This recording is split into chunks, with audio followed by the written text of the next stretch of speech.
পড়ছিলাম অন্তদহন, কলমে DRM সোহাগ, পর্ব সংখ্যা 25।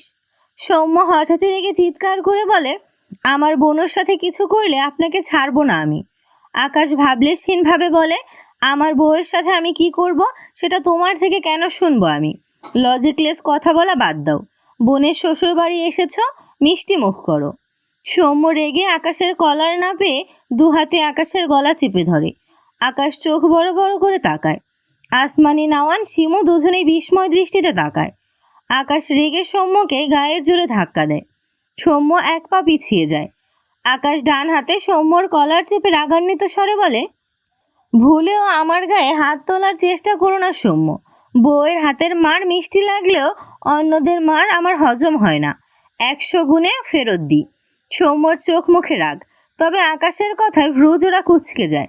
আকাশ সৌম্যের কলার ছেড়ে ঠান্ডা হয়ে বলে, আমি তোমাকে ছোট ভাই ভাবি, জায়গাটা নষ্ট করো না, বসো, ঠান্ডা মাথায় কথা বলি।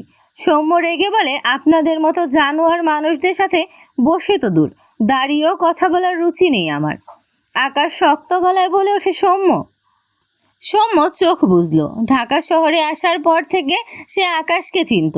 শিমুকে টিউশন করাতে গিয়ে সম্পর্কটা আরও সুন্দর হয়েছিল। সব সময় বড় ভাইয়ের মতো সম্মান করে এসেছে আকাশকে। আর আকাশ কি কম ছিল? তাকে ছোট ভাইয়ের মতোই আড়াল থেকে অদ্ভুত একটা স্নেহ দিত। সেটা সে শিমুকেই টিউশন বাদ দেওয়ার পর উপলব্ধি করেছিল। কিন্তু আজ জানলো সেই মানুষটা তার বাবাকে নিয়ে তাকে আর তার বোনকে কিভাবে মারতে চেয়েছিল। না পেরে তাকে আর তার বোনকে আগুনে পুড়িয়ে মারতে চেয়েছিল। সৌম্যর কষ্ট হয়, কিছু আপন মানুষ তো পুড়েই ছাই হলো। আর যাকে এই শহরে এসে রিহানের পর একটু হলো আপন ভাবত, সে নাকি এতগুলো মানুষের খুনি। সৌম্য চোখ মেলে, চোখ দুটো লাল, কণ্ঠে অসহায়ত্ব ঢেলে বলে, আমি আর আমার বোনও আপনার কি ক্ষতি করেছি আকাশ ভাইয়া? আমার বোনও আপনাকে ডিভোর্স দেয়নি বলেই কি আপনারা তো ক্ষোভ ছিল? আকাশ বিস্ময় চোখে তাকায় সৌম্যর দিকে, অতঃপর বলে, আমি ডিভোর্স চাই না সৌম্য, তুমি ভুল ভাবছো আমায়। সৌম্য চিৎকার করে বলে, ভাবছি না ভুল আমি, আপনারা কেউ মানুষ নন। প্রথমে আমাকে আর বোনকে কত বাজেভাবে মারতে চাইলেন, আমার পেটে চাকু মারা, আমার বোনকে রেপ। আকাশ দু হাতে কান চেপে চোখ বুজে চিৎকার করে বলে, চুপ করো। আকাশের কণ্ঠ কাঁপছে। সে যেদিন জেনেছিল তার সন্ধ্যা মালক থেকে অন্য কেউ ছুঁয়েছে, সে তো সেদিনই অর্ধেক মরে গিয়েছিল। আর যখন জেনেছিল তার সন্ধ্যা মালতি পুড়ে গিয়েছে, তখন সে পুরোটাই মরে গিয়েছিল। সে কাকে বোঝাবে এসব? সৌম্য তাচ্ছিল্য হাসল। এরপর আবারও আগের ন্যায় শক্ত কণ্ঠে বলে, আপনারা কতগুলো মানুষকে পুড়িয়ে মেরেছেন, একবারও হিসাব করেছিলেন? আমার বাবা মা নেই, আপনি জানতেন না আকাশ ভাইয়া? সেই জায়গায় একটা মামা মামি ছিল, আমার দুটো বোনও ছিল, দুটো ভাই ছিল, সবাই কয়লা হয়ে গিয়েছে। আমি আর বোনও হাঁটতে না বেরোলে তো আমরাও কয়লা হয়ে যেতাম। তবুও আপনাদের মাঝে ন্যূনতম অনুতাপ নেই, উল্টে আমার বোনকে আবার মারতে নিয়ে এসেছেন। লজ্জা করে না আপনাদের? কথাগুলো বলে সৌম্য থামে, চোখ বুজে নেয়। চোখের কোণে জলকণা জমেছে। সেই মানুষগুলোর কথা মনে পড়ে গেল যে কত সুন্দর একটা পরিবার ছিল তাদের, এক নিমেষে সব ছাই হয়ে গেল। সৌম্য কী করে ভুলবে ওই মানুষগুলোকে, সেই সাধনকে যে তাকে ভাই ভাই বলে মুখে ফেনা তুলত, সেই বোনকে যে তার কলেজার বোনকে একটি নতুন জীবন দিয়েছিল, হাসতে শিখিয়েছিল। আকাশ, আসমানি, নাওয়ান, শিমু তিনজনই স্তব্ধ চোখে সৌম্যর দিকে চেয়ে আছে।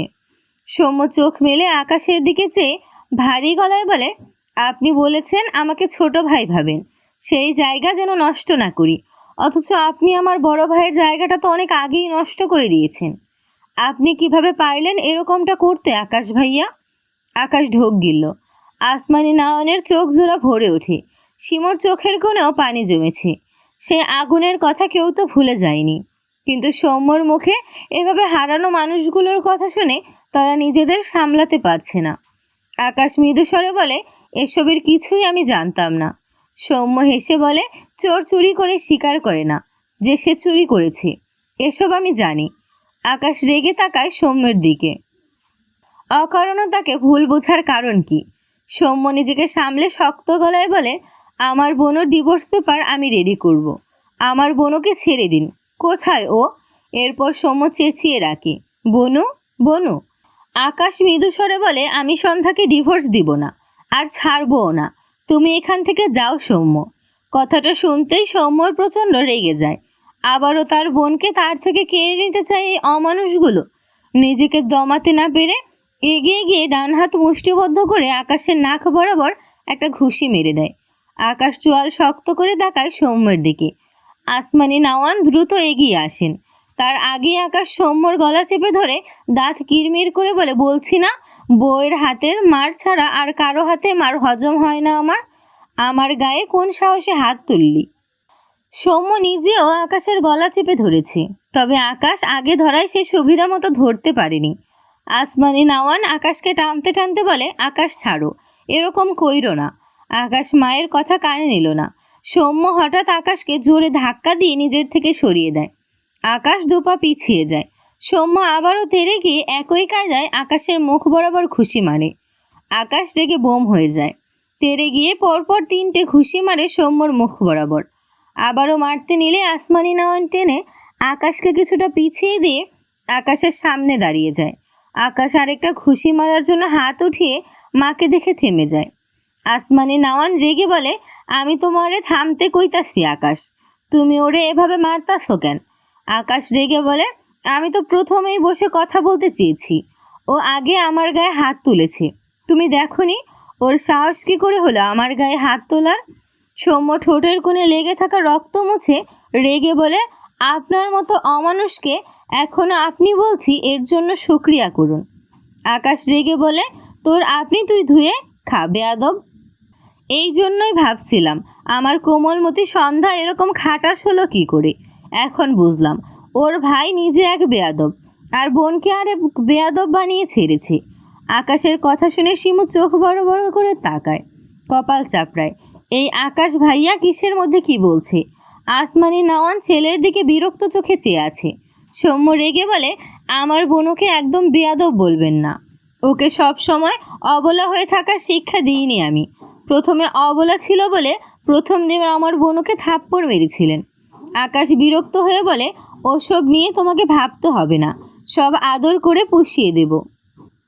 আকাশের কথা শুনে সৌম্য থতমত খেয়ে তাকায়। আসমানি নাওয়ান ছেলের কথায় অস্বস্তিতে পড়ে যায়। শিমু এই সিরিয়াস মোমেন্টে না চাইতেও শব্দ করে হেসে ফেলে। শিমু সৌম্যর পাশেই দাঁড়িয়ে। সৌম্য শিমুর দিকে রেগে তাকায়। শিমু ঢোক গিলে বলে, সরি স্যার। সৌম্য রেগে বলে, আমার বোনু কোথায়? শিমু কিছু বলার আগে আকাশ বলে, নেই তোমার বোনু, তুমি এখান থেকে যাও। আমার মারামারি করতে ভালো লাগছে না, অন্য একদিন এসো, মুড আসলে আয়োজন করে লড়াই করব। সৌম্য রেগে তাকায় আকাশের দিকে। আকাশ ভ্রু কুচকে চেয়ে আছে সৌম্যর দিকে। আসমানি নাওয়ান উল্টো করে সৌম্যর দিকে চেয়ে বলে, বাবা একটু বসো, আমরা বইসা কথা কই, তাইলে তোমার ভুল ভাঙবো। সৌম্য রেগে বলে, বলছি তো আমি আপনাদের সাথে দাঁড়িয়েও কথা বলতে চাই না, আমার বোনকে এনে দিন প্লিজ। আসমানি নাওয়ান অবাক হলেন না। ছেলেটিকে দোষ দিয়ে লাভ নেই। সন্ধ্যাকে ছেলেটির কাছে ফিরিয়ে দিয়ে মাথা ঠান্ডা করে কথা বলবে না হয়। আসমানি নাওয়ান এটা ভেবে মৃদু স্বরে বলেন, আচ্ছা দাঁড়াও, জান্নাতরে আমি আনতাছি। সৌম্য ভ্রু কুচকে তাকায়। এই ভদ্র মহিলা তার বোনকে এই নামে ডাকে কেন? তার মা তার বোনকে এই নামে ডাকত। সৌম্য বুঝতে পারে না। ওদিকে আকাশ তার মায়ের কথা শুনে কিছু না বলে বড় বড় পা ফেলে সিঁড়ি বেয়ে উপরে উঠে যায়। সে কিছুতেই সন্ধ্যাকে যেতে দিবে না। আসমানি নাওয়ান আকাশের হাবভাব হয়তো বুঝলেন। দীর্ঘশ্বাস ফেলে আকাশের পিছু পিছু সিঁড়ি বেয়ে উপরে উঠতে থাকে। আকাশ দ্রুত তার ঘরের দরজা খুলে দরজা আটকে দেয়। এরপর উল্টো ঘুরে দেখল সন্ধ্যা মেঝেতে হাঁটু মুড়ে বসে, হাঁটুতে মুখ গুজে ফোঁপাচ্ছে। আকাশ দ্রুত তার ঘরের দরজা খুলে দরজা আটকে দেয়। এরপর উল্টো ঘুরে দেখল সন্ধ্যা মেঝেতে হাঁটু মুড়ে বসে, হাঁটুতে মুখ গুজে ফোঁপাচ্ছে। চুলগুলো এলোমেলো হয়ে ছড়িয়ে আছে। আকাশ দ্রুত সন্ধ্যার সামনে গিয়ে মেঝেতে দু হাঁটু ঠেকিয়ে বসে। এরপর দু হাতে টেনে সন্ধ্যাকে শক্ত করে জড়িয়ে নেয় নিজের সাথে। সন্ধ্যা কেঁপে ওঠে। আকাশ অসহায় কণ্ঠে বলে, সন্ধ্যা মালতী, আমাকে রেখে যেও না। সন্ধ্যা রেগে গায়ের যা শক্তি ছিল সব প্রয়োগ করে আকাশকে ধাক্কা মারে। তার ভাই তাকে কখন থেকে ডাকছে, অথচ এই লোকটা তাকে ঘরে আটকে রেখেছে। সন্ধ্যার গলা ফাটিয়ে বলতে ইচ্ছে করলো, অসুস্থ মস্তিষ্কের লোক আপনি, ডক্টর না দেখিয়ে আমার উপর কেন টর্চার করছেন? সন্ধ্যার মনের কথা মনেই রইল। আকাশ অসহায় চোখে চেয়ে সন্ধ্যার দিকে চেয়ে আছে। সন্ধ্যাকে আবারও জড়িয়ে ধরতে গেলে এবার সন্ধ্যা না পেরে রাগে জিদে একদলা থুথু আকাশের মুখে নিক্ষেপ করে। সাথে সাথে আকাশ চোখ বুজে নেয়। এতক্ষণের করা সন্ধ্যার প্রতিটি আঘাত আকাশ মেনে নিতে পারলেও এবারের করা সন্ধ্যার কাজটি আকাশের সহ্য হলো না। সন্ধ্যা এই কাজ দ্বারা কি তাকে ঘৃণার পরিমাণ বোঝালো? আকাশের বুকটা হঠাৎ কেমন যেন মোচড় দিয়ে উঠল। মনে হলো একটি চিনচিন ব্যথা বিদ্যুৎ বেগে পুরো দেহে ছড়িয়ে পড়েছে। একটু পর চোখ মেলে সন্ধ্যার দিকে তাকালো আকাশ। সে দেখল সন্ধ্যা দু হাতে মুখ লুকিয়ে ফোপাচ্ছে। আকাশ ঢোক গিলল। লালিত চোখ জোড়ায় জলকণা চিকচিক করছে।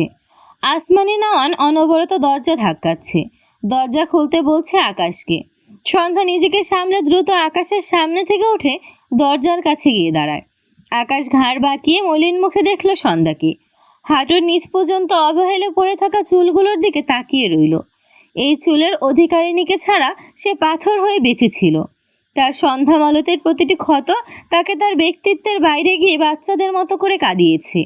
এই কটা মাস কত হাজারবার চোখ ভিজেছে তার হিসেব নেই। অথচ সেই মেয়েটি তাকে কতটা ঘৃণা করে একটু আগে সেটাই বুঝিয়ে দিল। এর চেয়ে তো সেটাই ভালো ছিল যখন সে ভাবত সন্ধ্যা পুড়ে গিয়েছে। আর তার থেকে বিদায় নেওয়ার আগে তার সন্ধ্যা মালতী তাকে এক ভালোবাসায় মোড়ানো চিঠি দিয়ে গেছে। আকাশও ভেবেছে মেয়েটির মনে তার জন্য কত অনুভূতি আছে। আসলে কিশোরী মেয়েরা কখনো খুব ভয়ানকভাবে ভালোবাসতে জানে, যার রেশ সারা জীবনেও কাটে না। নয়তো এই কিশোরী মেয়েরাই আবেগে ভাসে, যা দুদিনেই কেটে যায়। তবে কি সন্ধ্যা দ্বিতীয় সারির মেয়ে? সন্ধ্যার আবেগ কেটে গিয়েছে। কথাগুলো ভেবে আকাশ মাথা নিচু করে ঢোক গিলল। সন্ধ্যা পুড়ে যাচ্ছে ভেবে লাশ যখন চিৎকার করে কেঁদেছিল, আজও সেভাবেই কাঁদতে ইচ্ছে করছে আকাশের। আকাশ ডান হাতে ভর দিয়ে মেঝে থেকে উঠে দাঁড়ায়। মুখে লেগে থাকা সন্ধ্যার ছিটানো থুতো ডান হাতে মুছে দেয়। এরপর ঝাপসা চোখ জোড়া দু হাতে ডলে সামনে তাকিয়ে দেখল সন্ধ্যা ফুপিয়ে কাঁদতে কাঁদতে দরজায় থাপ্পড় দিচ্ছে। আসমানি নওয়ান দরজার ওপাশ থেকে বুঝলেন সন্ধ্যা অনেকক্ষণ থেকে দরজায় থাপ্পড় দিচ্ছে। তার খারাপ লাগলো। আকাশ মেয়েটির সাথে এরকম জোর জবরদস্তি করছে কেন? এক পর্যায়ে আসমানি নওয়ান চেঁচিয়ে বলে ওঠেন, আকাশ, তুমি কি দরজা খুলবা না? তুমি দেখতাছো না জান্নাত তার ভাইরে যাইতাছে? তুমি ওর সাথে এরম জবরদস্তি করে ওরে মাইরা ফেলতে চাও? মায়ের কথায় আকাশের বুক কাঁপলো। তার সন্ধ্যা মালতী তার কাছে থাকলে মরে যাবে। ঢোক গিলল আকাশ। দুর্বল পায়ে এগিয়ে এসে সন্ধ্যার পিছনে দাঁড়িয়ে দরজা খুলে দেয়। দরজা খোলা পেয়ে সন্ধ্যা হুড়মুড়িয়ে বেরিয়ে আসে আসমানি নওয়ানের সামনে। আসমানি নওয়ানকে দেখে সন্ধ্যা আসমানি নওয়ানকে জড়িয়ে ধরে ফুপিয়ে ওঠে। ভদ্রমহিলা খেয়াল করলেন সন্ধ্যার শরীর কাঁপছে। আকাশের দিকে চেয়ে রেগে বলেন, আকাশ, কি করছো তুমি আমার জান্নাতের সাথে? আকাশ এবার মায়ের দিকে তাকায়। এরপর চোখ সরিয়ে নির্জীব চোখে সন্ধ্যার দিকে তাকায়। আসমানি নওয়ান সময় নষ্ট না করে সন্ধ্যার হাত ধরে দ্রুত পায়ে নিচে নেমে যায়। সন্ধ্যা সৌম্যকে দেখতে পেয়ে দৌড়ে গিয়ে ভাইয়ের বুকে ঝাঁপিয়ে পড়ে। সৌম্য দু হাতে বনুকে জড়িয়ে নিয়ে স্বস্তির নিঃশ্বাস ফেলে। তার বোনও ঠিক আছে ভেবে। সন্ধ্যার মাথায় হাত বুলিয়ে বলে, কাঁদিস না বোনু, আছি আমি তো, এই যে আমি এসেছি। এরপর সন্ধ্যাকে ছাড়িয়ে নিয়ে সন্ধ্যার দিকে তাকালে দেখলো মেয়েটি কাঁদতে কাঁদতে চোখ মুখ ফুলিয়ে ফেলেছে। মাথায় হিজাব নেই, চুলে যাচ্ছে তাই অবস্থা। কলেজ ড্রেসের ওড়না এলোমেলো হয়ে আছে। সৌম্যর অসহায় লাগলো। সে সব সময় ভাই হিসেবে দায়িত্ব পালন করতে পারে না।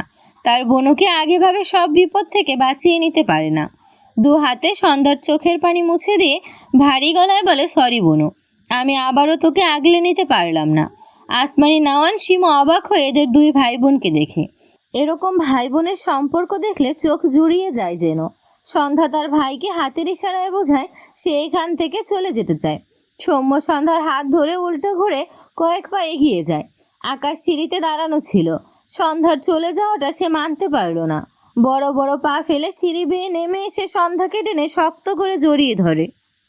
সে কিভাবে থাকবে তার সন্ধ্যাকে ছাড়া? বিড়বিড় করে আওড়ায়, সন্ধ্যা মালতী, আমাকে ছেড়ে যেও না প্লিজ। এরপর সন্ধ্যাকে ছেড়ে দু হাতের আজলায় সন্ধ্যার মুখ নিয়ে ভাঙা কণ্ঠে বলে, আমি তোমাকে আর মারবো না সন্ধ্যা মালতী, আর বাজে কথা বলবো না, বিশ্বাস করো, প্লিজ যেও না তুমি। আমি কিভাবে বাকিটুকু শেষ করার আগেই সৌম্য রেগে আকাশকে ধাক্কা দিয়ে সন্ধ্যার থেকে সরিয়ে দেয়। রাগান্বিত স্বরে বলে, একদম আমার বোনুর কাছে ঘেঁষবেন না। আমি বলেছি তো খুব তাড়াতাড়ি আমার বোনও আর আপনার ডিভোর্স করিয়ে দিব আমি। আকাশ জ্বলন্ত চোখে তাকায় সৌম্যর দিকে, তেড়ে গিয়ে আবারও সৌম্যর গলা চেপে ধরে চিৎকার করে বলে, আমি আমার বউকে ডিভোর্স দিব না। তুই কেন বারবার এই কথা বলছিস? তোকে মেরেই ফেলবো আজ। সন্ধ্যা বড় বড় চোখ করে তাকায়। আসমানি নওয়ান ছেলেকে ধরার জন্য এগিয়ে আসার আগেই সন্ধ্যা আকাশকে ধাক্কা মেরে সরিয়ে দেয়। দু হাতে সৌম্যকে জড়িয়ে ধরে ফুপিয়ে ওঠে, এই লোকটা এমন কেন? তাকে আর তার ভাইকে কি মেরে ফেলতে চাইছে? সৌম্য ঢোক গিলে তার বোনকে বাঁ হাতে জড়িয়ে ধরার আগেই আকাশ সন্ধ্যাকে জোর করেই টেনে আবারও নিজের সাথে জড়িয়ে নেয়। ঢোক গিলে বলে, আমি তোমাকে কোথাও যেতে দিব না সন্ধ্যা মালতী। সন্ধ্যা আকাশের থেকে ছাড়া পাওয়ার জন্য মোচড়ামুচড়ি করছে। সৌম্য আবার তার বোনকে সরিয়ে নেওয়ার জন্য এগোয়। তার আগেই আসমানি নওয়ান আকাশকে টেনে সন্ধ্যার থেকে ছাড়িয়ে আকাশের বাম গালে পরপর কষিয়ে দুটো থাপ্পড় মারে। রেগে আওয়াজ তুলে বলে, তুমি এত অমানুষ কবে থেইকা হইছো? দেখতাছো না জান্নাত তোমার কাছে থাকতে চাইতাছে না, কানতাছে? ওর সাথে এরকম জোর জবরদস্তি করতাছো কেন? কই পাইছো এইসব স্বভাব? আসমানি নওয়ানের কাজে সৌম্য, সন্ধ্যা, শিমু সকলেই বিস্ময় চোখে তাকায়। আকাশ ঝাপসা চোখে মায়ের দিকে তাকালো। তার মা ঠিকই বলেছে, সন্ধ্যা তাকে চাইছে না। সে যতবার সন্ধ্যাকে ধরতে গিয়েছে ততবারই সন্ধ্যা তার থেকে নিজেকে ছাড়িয়ে নিয়েছে। ঘৃণার ভারে থুথু ছুঁড়েছে তার দিকে। কিন্তু সে কি করবে? এত কিছুর পরও সে নির্লজ্জের মতো সন্ধ্যাকে চাইছে। সে যে পারছে না। আকাশ ঢোক গিলল। এরপর হঠাৎই এগিয়ে এসে এক হাতে সৌম্যর হাত, আরেক হাত সন্ধ্যার হাত ধরে টেনে নিয়ে গিয়ে দরজার বাইরে বের করে দেয়। এরপর ডান হাতের আঙুল তুলে চিৎকার করে বলে, আর কখনো কেউ আমার চোখের সামনে আসবি না, আমিও যাব না। আসলে দুটোকেই জ্যান্ত কবর দিয়ে দিব, মাইন্ড ইট। কথাটা বলেই সন্ধ্যার সৌম্যর মুখের উপর ঠাস করে দরজা আটকে দেয় আকাশ। শরীর কাঁপছে। নিজেকে সামলাতে ডান হাত তুলে দরজায় রেখে চোখ জোড়া বুজে নেয়। দরজার ওপাশে সন্ধ্যা আর দুজনেই হতভম্ব হয়ে চেয়ে আছে। তারা বুঝতেই পারেনি আকাশ এরকমটা করবে। সৌম্য দীর্ঘশ্বাস ফেলে সন্ধ্যার হাত ধরে রাস্তার দিকে এগিয়ে যায়। সন্ধ্যা পিছু ফিরে বন্ধ দরজার দিকে নির্বাক চাহনিতে চেয়ে। সৌম্য বাইকের কাছে এসে দাঁড়িয়ে সন্ধ্যার ছেড়ে দেওয়া চুলগুলো যত্ন সহকারে খোপা করে দিল। এরপর এলোমেলো ওড়না ঠিক করে দিল। সন্ধ্যাকে কিছু জিজ্ঞেস করলো না, তবে সন্ধ্যার প্রতি আকাশের ব্যবহার তাকে ভাবাচ্ছে। সৌম্য বাইকে উঠে বসে বাইক স্টার্ট দেয়। সন্ধ্যার উদ্দেশ্যে বলে, বোনও উঠে বস। সন্ধ্যার দৃষ্টি আকাশদের বাড়ির দিকে ছিল। ভাইয়ের ডাকে দৃষ্টি সরিয়ে নিল। এরপর এক সাইডে পা রেখে বাইকে উঠে বসে।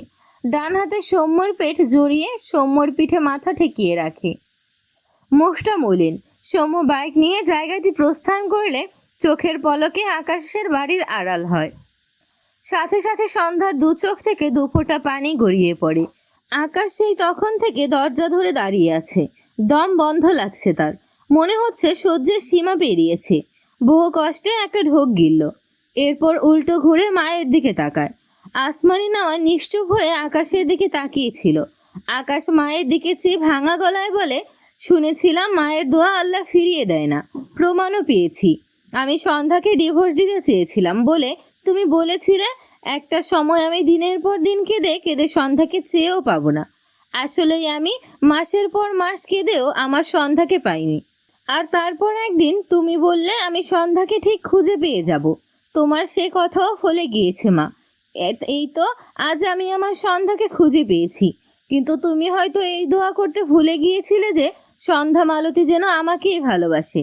আর তাই সন্ধ্যা মালতী আমায় ভালোবাসে না, আমায় চায় না। তোমার সব দোয়াই তো কবুল হয়ে গেল মা। এবার তবে কষ্ট করে এই দোয়াটাও করে দাও, আমি যেন খুব দ্রুত শেষ নিঃশ্বাস ত্যাগ করতে পারি। কথায় আছে, জীবিত ফুলের কেউ ঘ্রাণ নেয় না, অথচ শুকনো মালার পূজা করে। ঠিক যেমন সন্ধ্যা মালতী হারিয়ে গেলে আমি সন্ধ্যা মালতীকে ভালোবেসেছি, এবার না হয় আমি হারিয়ে গেলে সন্ধ্যা মালতী আমায় ভালোবাসবে। মরে গিয়ে হলেও সন্ধ্যা মালতীর ভালোবাসা আমার চাই। আসমানি নওয়ান ছলো ছলো দৃষ্টিতে ছেলের পানে চেয়ে থাকে। আকাশ কথাগুলো বলে ডান হাতের বুড়ো আঙুলের সাহায্যে চোখের কোণে লেগে থাকা পানি ছিটকে ফেলে। এরপর বড় বড় পা ফেলে সামনের দিকে এগিয়ে যেতে গিয়েও কোণার দিকে একটি ঘরের দরজার সামনে তার বাবাকে দাঁড়িয়ে থাকতে দেখে। এগিয়ে গিয়ে তার বাবার সামনে দাঁড়িয়ে শক্ত গলায় বলে, চিন্তা করো না, তোমাকে না মেরে মরবো না। তোমার মতো অমানুষকে মারার জন্য সন্ধ্যামালতীকে ছাড়া একদিনের জন্য হলেও বাঁচতে চাই। একটু থেমে ঢোক গিলে বলে, হাজার হোক বাবা তো, তাই তোমাকে মারতে একটু সময় লাগছে। লাস্ট কথাটা শক্ত করে বলতে গিয়েও পারল না, গলা বেঁধে আসছিল। আকাশ আর এখানে দাঁড়ালো না, দ্রুত পায়ে তার ঘরের দিকে এগিয়ে যায়। সাইফুদ্দিন নাওয়ানের চোখে মুখে অসহায়ত্ব। ছেলের কথাটা একদম কলিজায় গিয়ে লেগেছে। বুকটা ভার লাগলো খুব। মলিন মুখে আকাশের দিকে চেয়ে রইল।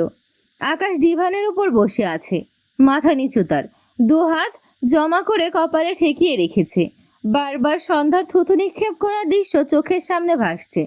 কিছুতেই ভুলতে পারছে না সন্ধ্যা তাকে এতটা ঘৃণা করে।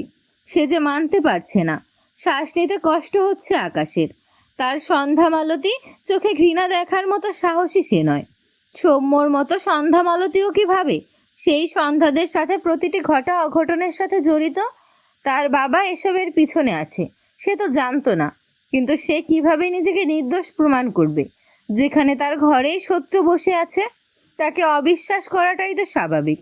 কথাগুলো ভেবে মুখটা মলিন হয় আকাশের।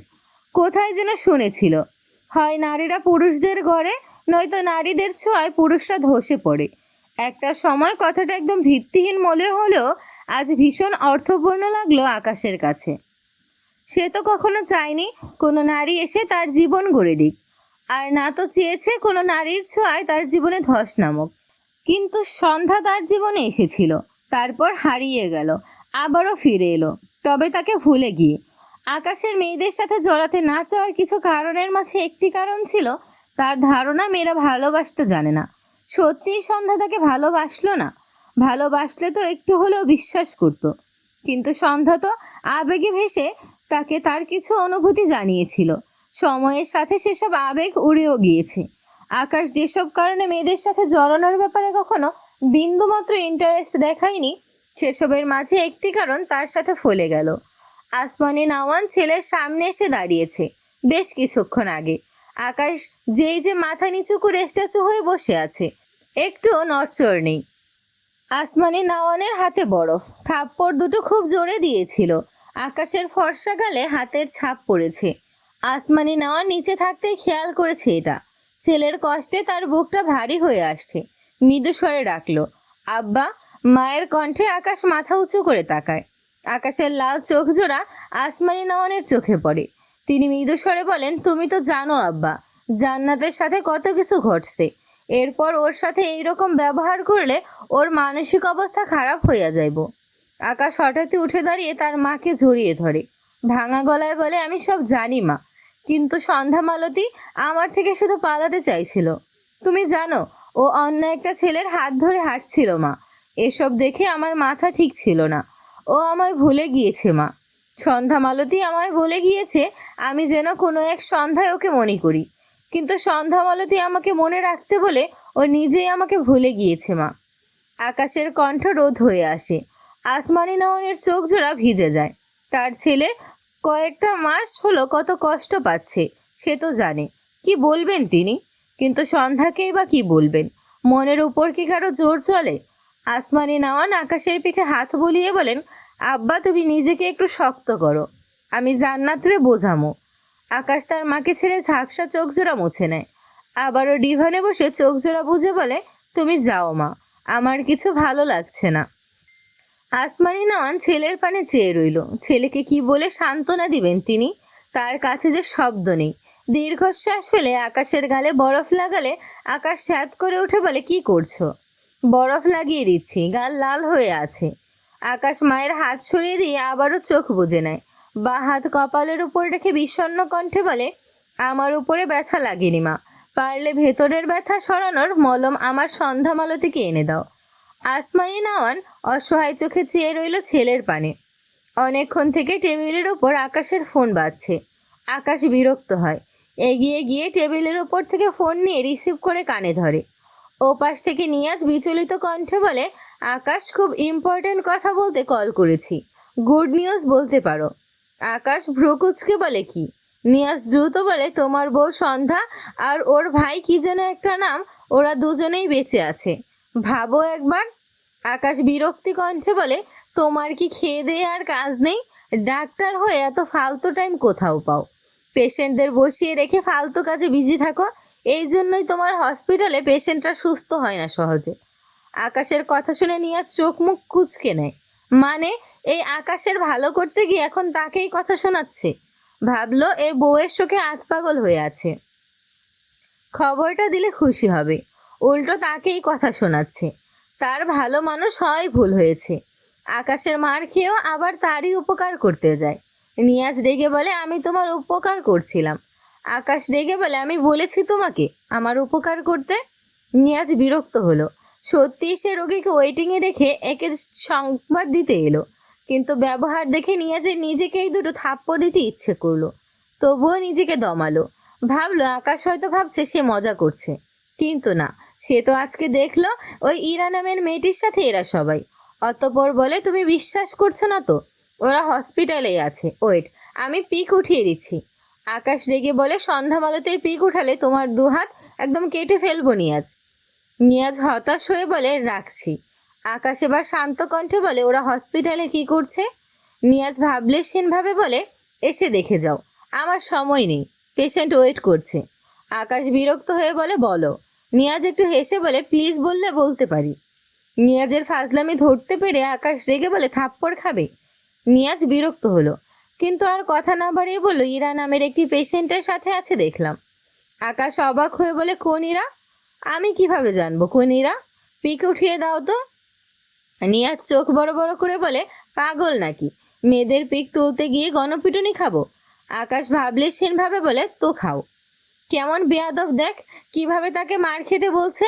নিয়াজ রেগে খট করে কল কেটে দেয়। আকাশ বিরক্ত হলো। আসমানি নাওন এগিয়ে এসে বলে কোন ইরা আব্বা? আকাশ ফোন রেখে বলে বুঝতে পারছি না মা, রেডি হও তো, হসপিটালে গিয়ে একটা খোঁজ নি। আসমানি নাওয়ান সম্মতি দিলেন, দীর্ঘশ্বাস ফেললেন একটা, আর সময় নষ্ট না করে রেডি হওয়ার জন্য ঘর থেকে বেরিয়ে গেলেন। আকাশ, আসমানি নাওয়ান আর শিমু হসপিটালে এসে আইসিইউ রুমের বাইরে ইরার মাকে পেয়ে যায়। ইরার মা আসমানি নাওয়ান দুজনকে দেখে ভীষণ অবাক হয়। এরপর ইরার মা আসমানি নাওয়ান আকাশকে সব ঘটনা বললে আসমানি নাওয়ান কান্নায় ভেঙে পড়েন।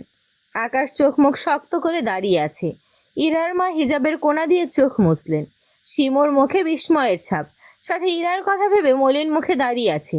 ইরা যে তাদের আপন কেউ এটা সে আজকেই জানলো। তার মাকেও কল করে জানিয়েছে ইরাকে দেখতে আসছে সে। শিমু সবার উপর একটু রেগে আছে, তাকে কেউ কিছু জানায়নি এজন্য। আসমানি নাওয়ান নাক টেনে আফসোসের সুরে বলে তুমি ইরা মায়ের একটা খবর দিলে না ভাবি? আকাশ এই শহরে কত খুঁজছে তোমাদের, আমি তো তোমার বাবার বাড়ি চিনতাম না। ইরার মা মলিন গলায় বলে তোমার স্বামীকে খুব ভয় লাগে আসমানি, আমার আধমরা মেয়েটা যদি কিছু করে ফেলতো, সেই ভয়ে তোমার সাথে যোগাযোগ করার সাহস পাইনি। আসমানি নাওয়ান কাঁদতে কাঁদতে বলে আমার ভাইজানের একটা খবর দিতে পারতে, এই কাজটা একদম ঠিক করনি, আমি আমার ভাইজানকে শেষ দেখাটাও দেখতে পারলাম না। ইরার মা কিছু বলল না। আকাশের বাবাকে ভরসা করেন না তিনি, আল্লাহ না করুক তাদের যদি কিছু করে দিত, সে জানে তার জায়গা থেকে সে কেমন পরিস্থিতিতে ছিল। আকাশ গটগট পায়ে হেঁটে অনেকটা দূরে গিয়ে দাঁড়ায়। এত চাপ নিতে পারছে না সে। তার বাবার আর কয়টা কুকীর্তি সে ছেলে হয়ে হজম করবে? একদিকে বলতে গেলে সন্ধ্যাকে হারিয়েই ফেলেছে, এতেই আধমরা হয়ে গিয়েছে। সাথে বাবার করা কাজ একটার পর একটা সামনে আসছে। দুহাত মুষ্টিবদ্ধ করে চোখ বুজে দাঁড়িয়ে রইল।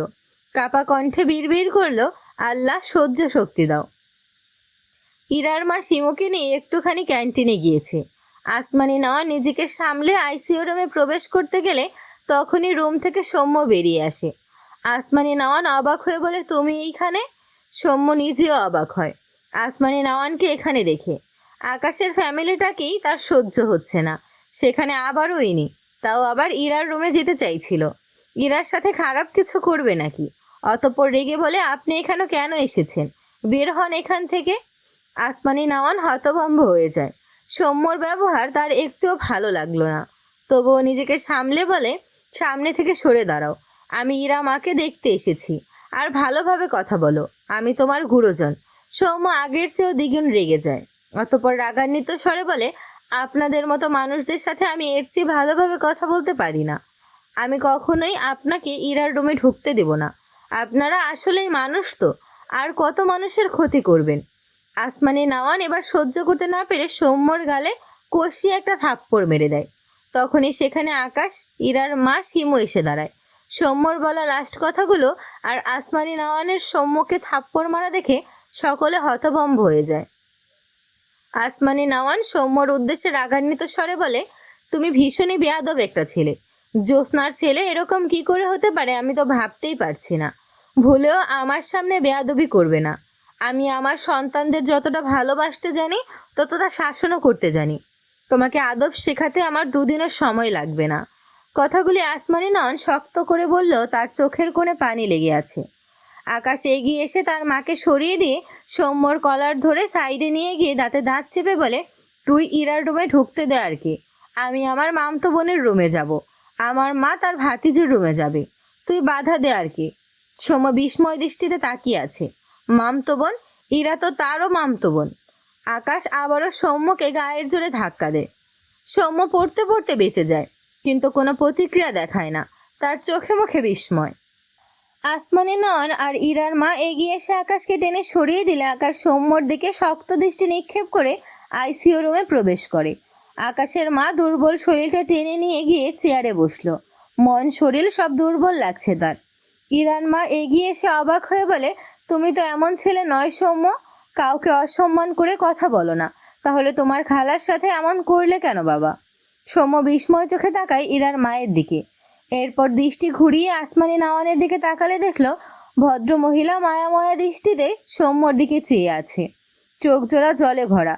সৌম্য আসমানি নাওয়ানের দিকে দৃষ্টি দেখে ঢোক গিলল। এরপর থেমে থেমে বলে, উনি আমাদের কে আন্টি? ইরার মা অবাক হয়। সে তো ভেবেছিল এরা সবাই সবাইকে চিনে, তার কারো সাথে যোগাযোগ নেই, তাই সে এসব খবর জানে না। অতঃপর কণ্ঠে বিস্ময় ঢেলে বলেন, আসমানি নাওয়ান তোমার বড় খালা, আর শিমুর মা, ওর নাম তারা, সে তোমার ছোট খালা। আর জ্যোৎস্না তো তোমারই মা। তোমাকে যে সেদিন বললাম তোমার মায়েরা 3 বোন, তুমি জানতে না? সৌম্য বাকহীন হয়ে চেয়ে রইল আসমানি নাওয়ানের পানে। ইরার মা এগিয়ে গিয়ে বলে, আসমানি তুমি সৌম্যকে চিনতে না? আসমানি নাওয়ান মলিন গলায় বলেন, চিনতাম না। আগে তো কখনো দেখিনি ওকে। জান্নাতকে আনার পর চেহারা দেখে মনে হয়েছিল এটা আমার বোনের ছেলে। একটু থেমে সৌম্যর দিকে চেয়ে শক্ত কণ্ঠে বলেন, ওর কুলাঙ্গার বাপ আমাকে বলেছিল সৌম্য নাকি সন্ধ্যার সৎ ভাই। আকাশের বাপ আর এই সৌম্যর বাপ, এই দুটো মানুষের পরিণতি যে কত ভয়ঙ্কর হবে এইটা তুমি কল্পনাও করতে পারবা না ভাবি। আমার সহ্যের সীমা ভেঙে দিল এই দুটো মানুষ। কথাগুলো বলে থামলো আসমানি নাওয়ান। আজ আর আঞ্চলিক ভাষায় কথা বললেন না তিনি। আসছে না কেন যেন।